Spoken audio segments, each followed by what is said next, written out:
आवाज। गुलाबी रात के आंचल में एक छोटा सा गांव बसा था, जहां रहने वाले लोगों को प्राकृतिक सौंदर्य का आनंद नहीं आता था, बल्कि वह जगह उन्हें डरावनी लगती थी। गांव के पास एक पुराना हवेली था, जिसे काला हवेली के नाम से जाना जाता था। अमित, गांव का एक जवान युवक, रोजाना उस हवेली के पास से जाता आता था। उसे लगता था कि वहां से अजीब आवाजें आ रही हैं। रात को जब चांदनी रात थी, तो उसे वहां से आवाज सुनाई देती थी, जैसे कोई गाना गा रहा हो, लेकिन वह आवाज किसी भी इंसान की नहीं लगती थी। एक दिन अमित ने अपने दोस्त संजय को साथ लेकर वहां जाने का फैसला किया। संजय भी उत्सुकता से वहां जाने को तैयार हुआ।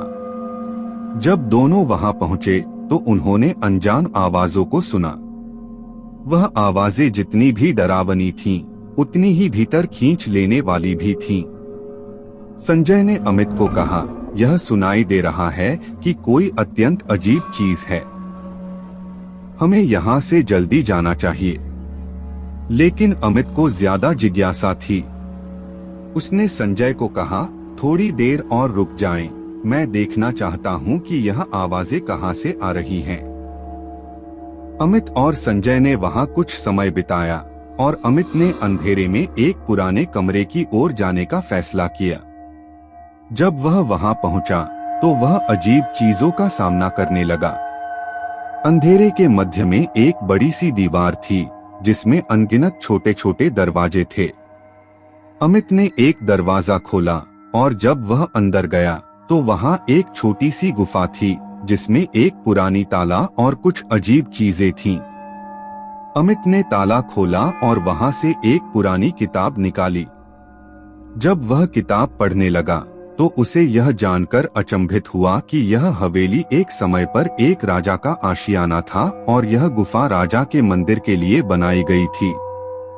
राजा की मौत के बाद इस हवेली में अजीब घटनाएं होने लगी थीं और लोगों ने इसे डरावना माना था।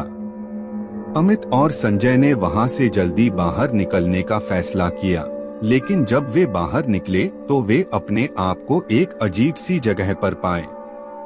वे वहीं वापस वहां पहुंच गए, जहां से वे आए थे।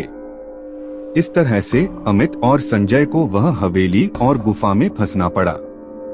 अमित ने उस किताब में एक जादू का उपाय देखा, जिसे पालन करते हुए वे अपने आप को वहां से निकाल सकते थे। दोनों ने वह जादू का उपाय पालन किया और अचानक एक रोशनी की राह में उन्हें उस गुफा से बाहर निकाल दिया गया। जब वे बाहर आए, तो उन्होंने देखा कि वह गांव बिल्कुल अलग दिख रहा था। वहां बसे लोग उन्हें अनजान से देख रहे थे।